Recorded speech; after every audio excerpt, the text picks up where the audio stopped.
반갑습니다. 다코TV의 다코스입니다. 네. 오늘 제가 여러분들께 같이 이야기 나눌 주제는요. 제가 화면에 먼저 사진을 하나 띄우려고 합니다. 제가 옆으로 옮기겠습니다. 요 옆에 사진을 띄우겠는데요. 제 최근의 영상 중에서 시세 차익형 투자, 월세 수익형 투자 모두 다 가성비 뭐 이런 것을 따져야지 성공할 수밖에 없다. 저는 이렇게 최근에 영상 하나 올린 것이 있는데 거기에 이제 제 영상을 보시고 한 분이 댓글을 달아주신 내용인데요. 저에게 문의를 주셨습니다. 근데 이제 이 내용을 제가 댓글로 달려하다가 이것을 여러분들 같이 한번 영상을 제작해가지고 하는 것이 좋겠다 싶어가지고 그분 댓글에다가도 제가 동의해 주신다면 영상을 제작하겠다 해서 그분이 동의를 해 주셨고요. 그래서 이 화면을 같이 보면서 여러분들께 제 생각을 같이 한번 공유를 해보고자 합니다. 이렇게 댓글이 달렸죠. 처음에 뭐 다 같은 유튜버라고 생각해서 안 보려 하다가 한 몇 개 보니까 일단은 거짓이 없어 보여 수십 개를 봤다고 적어주셨네요. 정말 감사드린다고 영상 빌어서 다시 한번 감사의 말씀 드립니다. 부채와 자본 비율이 얼마나 되십니까? 전액을 부동산에 넣기엔 두려워서 좀 궁금합니다. 그리고 얼마의 자본과 부채 비율로 운영하시는지, 제가 지금 부동산을 나이대도 비슷하고 저랑 나이대가 비슷하신가 봐요. 그래서 저는 이제 근로소득을 최상으로 높여가는 테크였지만 한계에 부딪혀 부동산을 보는데 한 2년째 대부분의 부동산의 시세 차익도 없을 뿐더러 공실률도 많고 지방광역시인데 투자가 꺼려지는데요. 이렇게 말씀하셨는데 제가 이따 말씀드리겠지만 이 댓글만 보고 제가 2년 정도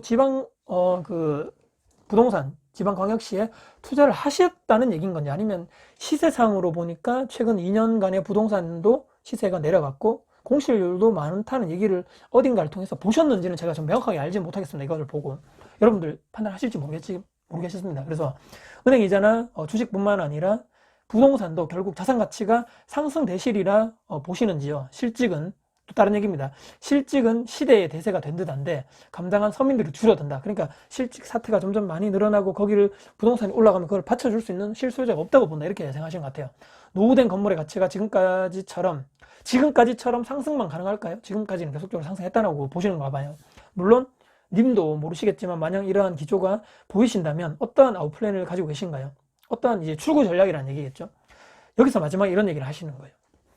저는 저희 부모님이 오래전에 다가구 주택 매도가 3년이 걸려서 겨우 매도하시는 걸 봤기에 인구가 줄어드는 시대에 잘못 구매하면 평생 짐이 될까 두렵다, 이렇게 적어주셨죠. 여러분들 이 영상에 상당히 근데 많은 양의 질문이 들어있어서 제가 너무 많은 이것을 어떻게 한 번에 말씀드릴까, 저도 제 나름대로 생각을 좀 해야 되기 때문에 생각을 해봤는데요. 일단은 쉬운 것부터 제가 답변해 드리겠습니다. 위에서부터 차례차례. 부채 비율은 저도 현재 제가 계산을 정확하게 해보지 않았는데 4대 6 또는 3대 7, 그러니까 부채와 현재 순자산의 비율이 그 정도 되는 것 같습니다. 구체적인 S군을 제가 정확하게 밝히기도 힘들고, 왜냐면 정확하게 제가 계산해 본 적이 최근에 없어서 이 부분은 한 그 정도 비율로 된다. 그리고 이분이 이제 아까 그렇게 얘기하셨죠. 근로소득으로 본인이 계속적으로 몸값을 올리는, 회사 내부적으로 이제 내 몸값을 연봉을 올리는 이런 것이 최고로 생각하면서 열심히 노력하셨다고 하신 것 같아요. 그래서 나이대 비슷하다고 했기 때문에 30대 후반 또는 40대 초반인 것 같습니다. 아마 공기업이라든지 공무원뿐 아니신 것 같아요. 왜냐하면 공기업을 나왔지만 아마 공무원 공기업 다니신 분들 아시겠지만 어느 정도 그 연봉이라든지 다 정해져 있기 때문에 내 몸값을 높이는 이런 투자, 아마 그렇기 때문에 전문 직종 아니면 대기업 쪽이신 것 같아요. 그래서 내 능력하에 연봉이 올라가고 내려갈 수 있음을 내 능력하에 어느 정도 조절할 수 있는 부분이신 것 같습니다. 그래서 근데 아마 좀 지치신 것 같아요. 왜냐하면 나이가 올라감에 있어서 40대 이제 전후가 됐기 때문에 이제 어느 정도 선배들의 그런 길을 받겠죠. 우리 회사에서 저 정도 나이 때면 퇴직을 하는구나. 내가 지금 얼마 안 남았네, 이런 걸 아마 위기의식을 느끼셨던 것 같아요. 그래서 그럼에도 불구하고 내 시간과 노력을 계속적으로 내가 지금까지 갈아 넣었는데 내가 이것이 내가 최고의 내가 재테크 방법이라고 생각했는데 이것이 아니구나라는 것을 최근에 느꼈기 때문에 이 댓글을 주셨겠죠. 그래서 또 다른 내가 어떤 쪽으로 내가 재테크를 할 것인가를 생각해 봤는데 부동산 쪽을 공부를 하신 것 같아요. 공부를 하셨는지 투자를 하셨는지를 이 글에 통해서는 명확하게 나오지 않습니다. 제 추측을 그냥 대입해 가지고 한번 답변을 드리고자 합니다. 부동산을 보는데 아마 저는 투자를 실질적으로 하신 거 아닌 것 같아요.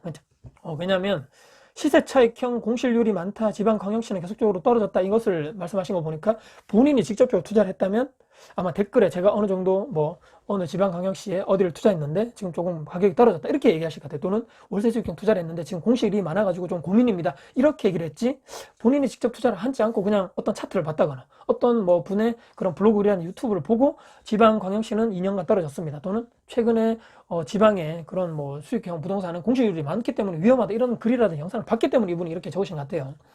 은행 이자, 또 주식, 부동산 시간이 지나면 가치가 상승하느냐, 저는 여기에 따라서 케이스 바이 케이스라고 봅니다. 그리고 아까도 말씀드렸지만 지방광역시의 모든 곳이 떨어지거나 모든 것이 한꺼번에 오른다? 동시간대 저는 그렇지 않다고 보거든요. 여러분 아시겠지만 같은 시간대 같은 해당 지역에 있는 아파트라도 어떤 곳은 올라가고 어떤 곳은 떨어지는, 여러분들 그냥 같은 시간대에 같이 양극화가 벌어지는 곳이 여러분들 주변에 많이 보셨을 겁니다. 그렇기 때문에 모든 부동산이 떨어진다? 모든 부동산이 또는 반대로 오른다? 반은 맞고 반은 틀렸다는 얘기죠. 그리고 아까 실직의 시대, 감당한 서민들이 있을까요? 노후화된 건물의 가치의 상승 여부를 말씀하셨죠.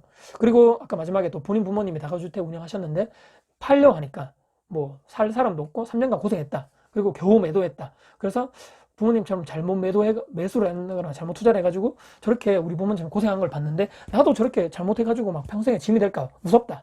또 아까 공실률 얘기 나왔기 때문에 다우주택 괜히 사가지고 공실률 늘어나고 계속적으로 샀는데 막 속만 썩이고 팔려고 해도 팔질리지도 않고 그렇게 고생하기 싫어요. 이 얘기신 것 같아요. 하나하나 한번 보겠습니다.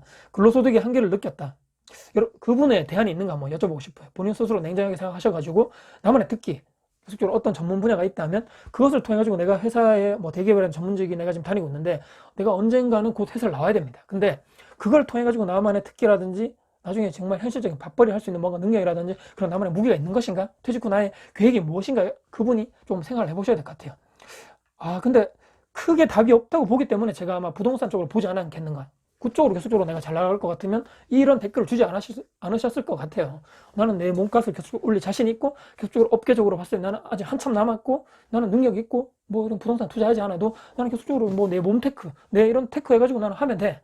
근데 그것이 아니기 때문에 이분이 이 댓글 적어주신 것 같아요. 그래서 부동산을 봤는데 2년 동안 시세 차익이 없다는 것을 내가 부동산 투자를 잘못했거나 또는 어떤 부동산을 내가 공부를 했다거나 보셨는지 모르겠지만 제 주변에 부동산 투자하시는 분들을 예로 들겠습니다. 2년 전에 이분은 2년 정도 봤다 하니까 2년 정도 자산의 상승을 저는 이분들 제 주변에 투자를 하셨던 분들은 그때보다 지금이 훨씬 더 자산 가치를 누리신 분들이 더 많다 이렇게 저는 말씀드립니다. 있는 그대로요.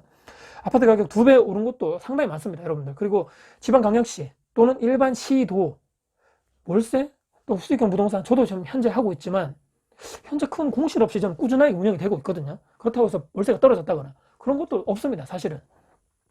말씀하신 것처럼 일반화의 우려라고 본다는 거죠. 모두 다 그렇지 않다는 것입니다. 뭐 어떤 곳은 그런 곳이 있겠지만 어떤 곳은 잘 되는 곳도 있다는 것이죠.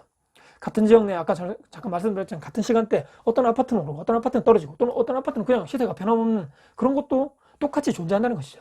원룸 또 예를 들면 월세 수익형 그런 부동산 또한 어떻게 내가 운영하고 어떻게 공실률을 최소화하기 위해서 계속적으로 내가 노력하는가, 여기에 따라서 저는 충분하게 달라질 것이라고 생각합니다. 내 원룸의 단점이 무엇인가, 내 어느 뭐 지리적인 문제가 있는가, 또는 뭐 내부적인 뭐 방 구조가 문제 있나, 또는 옵션적인 문제가 있나, 주변에 뭐 건물 대비해서 내가 월세 가격에 문제가 있는 것인가, 어떻게 해서든지 내가 빨리 극복해서 빨리 그 공실을 채울 것인가, 빨리 공실률을 낮출 것인가, 얼마나 내가 노력해 봤는가.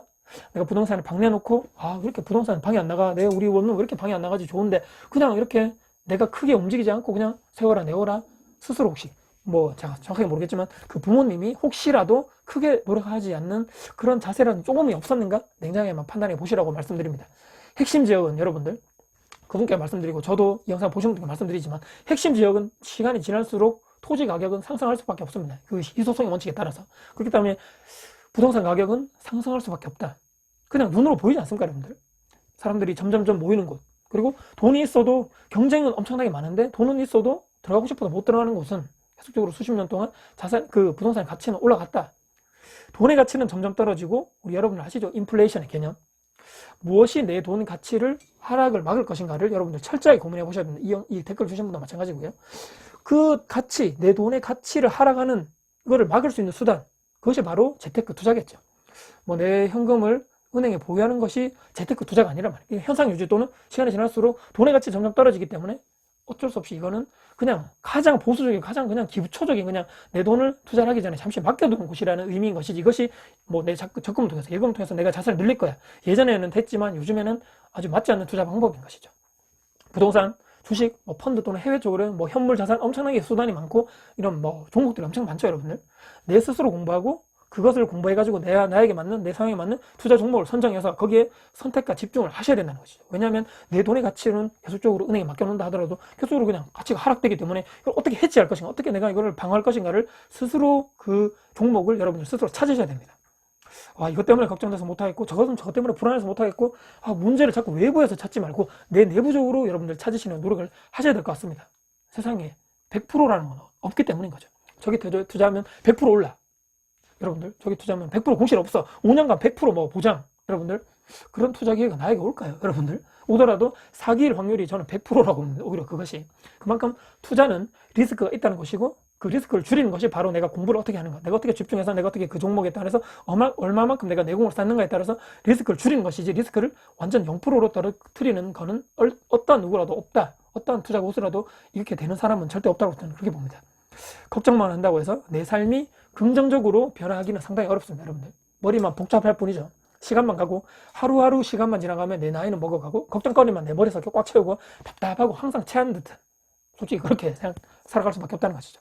현상을 있는 그대로 보시고요, 너무 한쪽에만 치우치지 마시는 그런 사고방식과 여러분들 생활 패턴을 가지시길 바랍니다. 이분도 한쪽으로만 너무 보시지 말고 이쪽 편도 보셨으면 합니다. 너무 획일적인 사고와 사고방식이 저는 가장 위험한 것이라고 생각하기 때문입니다. 어디에서나 기회는 있고, 또 어디에서나 위기 또한 상존한다, 그렇게 보고요. 스스로 선택하고 여러분들 스스로 이런 책임지시는 투자자, 현명한 투자자가 되셨으면 하는 바람입니다. 이분께 드리는 말씀이었고요. 또 이 영상을 보시는 분들, 또 이 댓글을 보시면서 같이 한번 생각을 해보자라는 이런 또 측면에서 영상을 같이 한번 제작해 보게 되었습니다. 저는 오늘 이렇게 쭉 얘기해 드리면서 이분도 조금 이런 또 좀 다양한, 또 조금 더 위에서 좀 넓게 보시는 이런 시각을 좀 키우셨으면 좋겠다는 생각을 하시면서, 여러분들 100%는 없습니다. 열심히 내가 공부한 만큼 리스크는 줄어들 것이고, 거기에 내 자산, 내 현금을 어떻게 계속적으로 해지하면서 계속적으로 내 현금 가치 하락을 방어할 수 있는 수단이 어떤 것인가에 여러분들 계속적으로 고민, 또 투자를 통해 가지고 계속적으로 재테크를 통해 가지고 여러분들 자산을 늘리고, 추후에는 현금 흐름을 안정적으로 계속적으로 늘려가면서 여러분들 나중에 뭐 어떤 회사를 퇴직했을 때 여러분들 스스로의 안정장치를 여러분들 스스로 미리미리 만드시는 여러분들이 되었으면 하는 바람입니다. 여러분, 라인을 스스로 구축하실 수 있는 여러분들이 되었으면 하는 바람에서 영상을 마무리하겠습니다. 오늘 영상 여러분 혹시나 도움되셨습니까? 네, 항상 혹시나 도움되셨다면 구독, 좋아요, 알람 설정 주시고요. 혹시라도 뭐 이상 있으면 댓글도 주시고요. 제 영상이 널리 공유될 가치가 있다고 생각하신다면 널리 주변 분들에게 공유해 주신다면 저에게 아주 큰 힘이 될 것 같습니다. 네, 영상 봐주셔서 감사드리고요. 다음에 더 좋은 영상 가지고 찾아뵙겠습니다. 지금까지 다쿠TV의 다쿠였습니다. 감사합니다.